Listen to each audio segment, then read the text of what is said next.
आज हम पढ़ेंगे सीड्स के स्ट्रक्चर एंड डेवलपमेंट के बारे में। ठीक है, सीड्स क्या होता है?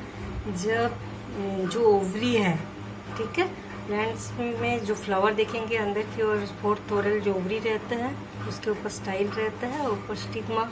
तो ओवरी से बनता है फ्रूट्स, ओवरी से बनता है फ्रूट्स, और इसके अंदर जो छोटे छोटे ओव्यूल रहते हैं वो ओव्यूल से बनता है सीड्स। ओव्यूल जो है उससे सीड्स बनता है। ठीक है, प्लेजेंटा से जुड़ा हुआ है, छोटे छोटे ओव्यूल ओवरी के अंदर प्लेजेंटा से जुड़ा हुआ रहता है, उससे सीड्स बनता है और ओवरी से फ्रूट्स। तो ये जो सीड्स है उसमें दो इंटीगुमेंट रहता है, बाहर दो लेयर अध्यावरण बोलेंगे इसको। ठीक है, तो जैसे आउटर इंटीगुमेंट इनर इंटीगुमेंट। आउटर इंटीगुमेंट सीड का बाहर का लेयर बनाएगा और इनर इंटीगुमेंट सीड्स के अंदर का लेयर बनाएगा। ठीक है, बाहर के लेयर को बोलते हैं टेस्टा और इनर इंटीगुमेंट को बोलेंगे टेगमेन। ठीक है, कभी कभी ऐसा होता है कि दोनों इंटीगुमेंट्स में पहचान नहीं होता, आपस में फ्यूज्ड हो जाते हैं, तो उस समय एक सिंगल लेयर दिखता है, सीड कोट। सीड के बाहर का लेयर जो है सिंगल दिखता है, तो उसको बोलते हैं कार्नेल। उस भाग को बोला जाता है कार्नेल। सीड लेयर के अंदर के पूरे भाग को कार्नेल बोला जाता है। सीड्स टू टाइप का होता है, एक मोनोकोट सीड्स, दूसरा डाइकोट सीड्स। ठीक है, तो मोनोकोट सीड्स कैसा होगा? जिसमें एक कोटिलिडन पाया जाता है। जो एक कोटिलिडन एम्ब्रियो में जब पाया जाएगा उसको हम क्या बोलेंगे? Monocot seeds.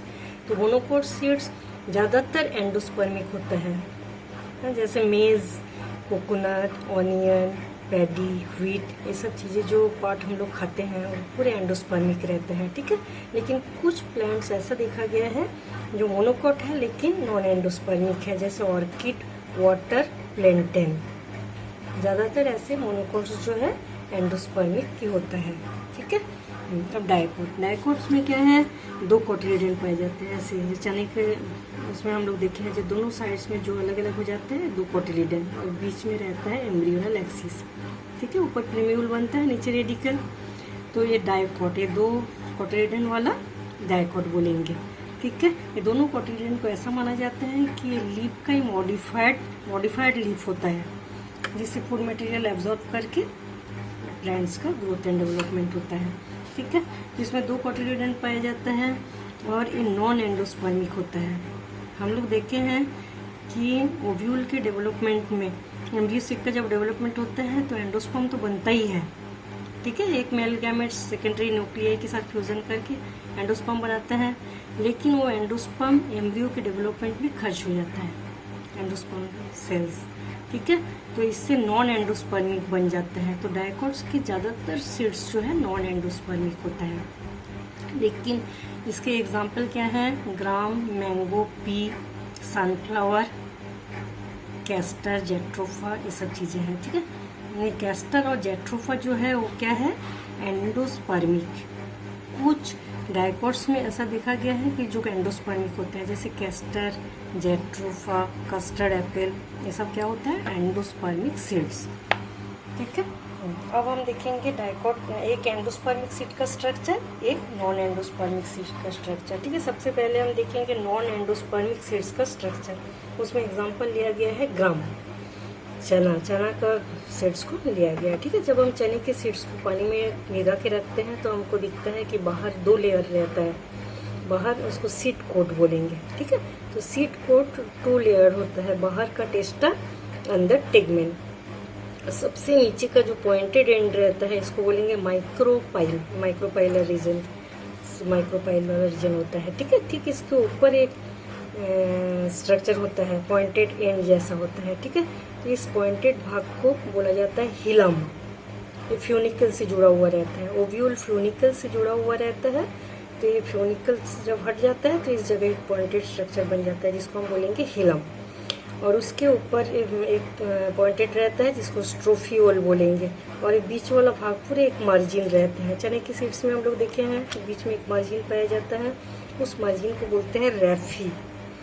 ठीक है, उस मार्जिन को बोलेंगे रैफी।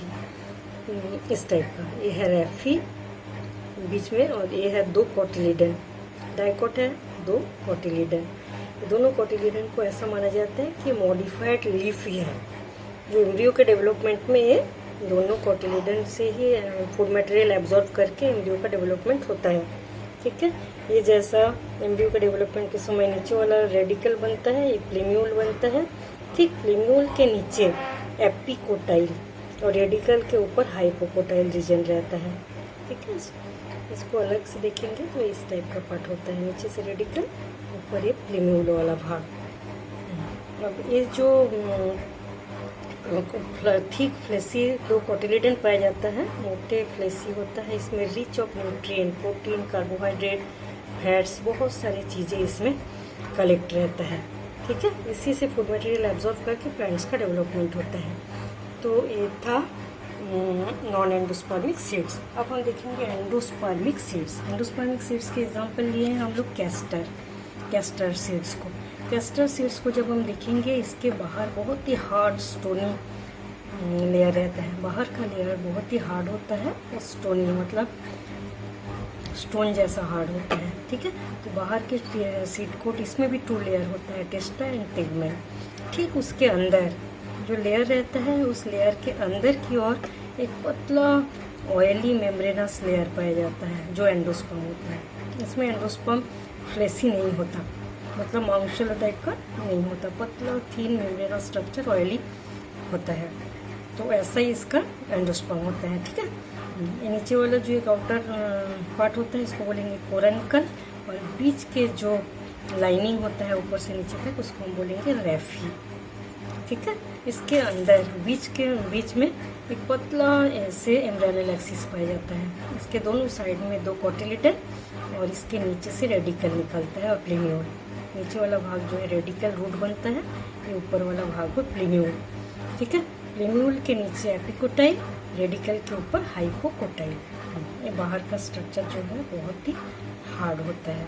ये हो गया एंडोस्पर्मिक सीड्स, कैस्टर सीड्स का इंटरनल स्ट्रक्चर।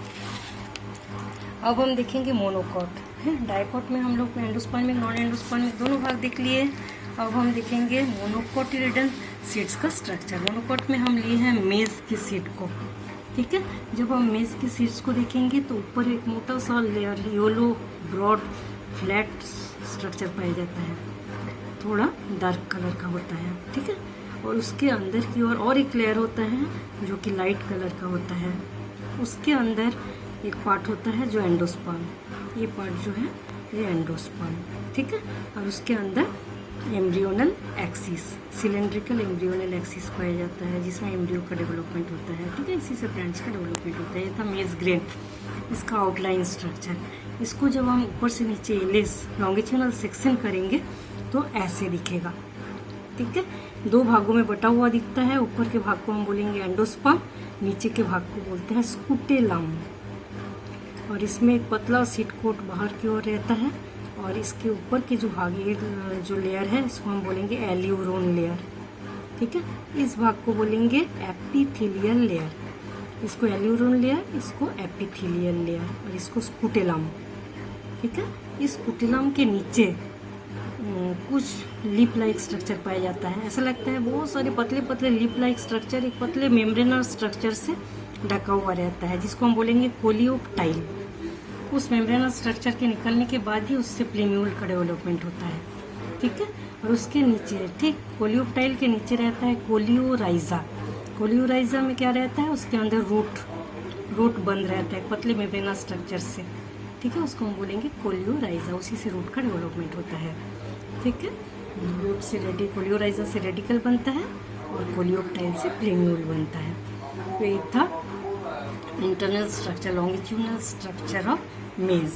ठीक है, अब इस सीड्स के इंटरनल सीड्स के पार्ट ऑफ सीड्स को देखेंगे। कोई भी स्कूटेलम का काम क्या रहता है, फूड मटेरियल को यहाँ से एब्जॉर्ब, एंडोस्पर्म से एब्जॉर्ब करते रहता है और इन दोनों को पहुँचाते रहता है। प्लांट्स के डेवलपमेंट के लिए स्कूटेलम फूड मटेरियल को एब्जॉर्ब करके हेल्प करता है। ठीक है, अब पार्ट्स ऑफ सीड्स। सीड्स में हम लोग ऐसा देखे हैं कि बहुत सारे सीड्स में एक इंटीगुमेंट पाया जाता है, मतलब एक कोट जो सीड है वो एक लेयर से ढका हुआ रहता है, उसको हम क्या बोलेंगे, यूनिटेगमिक। बहुत सारे सीड कोट, ज़्यादातर सीड्स को 2 लेयर से ढका रहता है, जिसको हम बोलेंगे बाईटेगमिक। कुछ सीड ऐसा पाया जाता है जिसमें ट्राइटेगमिक एक थर्ड लेयर भी पाया जाता है, ठीक है, जैसे लीची। थर्ड वाला लेयर जो है फ्लेशी होता है, एडिबल मतलब खाने जो उसी को खाते हैं हम लोग लीची में, ठीक है, उसको हम बोलेंगे ट्राइटेगमिक। एक लेयर यूनिटेगमिक, 2 लेयर बाइटेगमिक, 3 लेयर ट्राइटेगमिक। कुछ सीड्स ऐसा भी होता है जो एटेगमिक। एटेगमिक मतलब कोई सीड कोट ही नहीं रहता, सीड कोट एब्सेंट रहता है, जैसे लोरेंथेसी फैमिली। लोरेंथेसी फैमिली में जो प्लांट्स आता है उसमें सीड कोट नहीं रहता सीड्स में, ठीक है।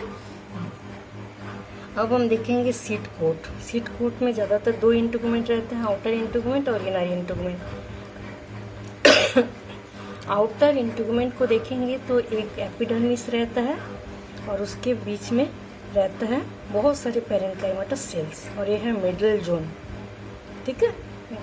एपिडर्मिस बहुत सारे पेरेन्काइमेटस सेल्स रहता है जो मिडल जोन बोलेंगे, और इनर एपिडर्मिस, ये है इनर एपिडर्मिस।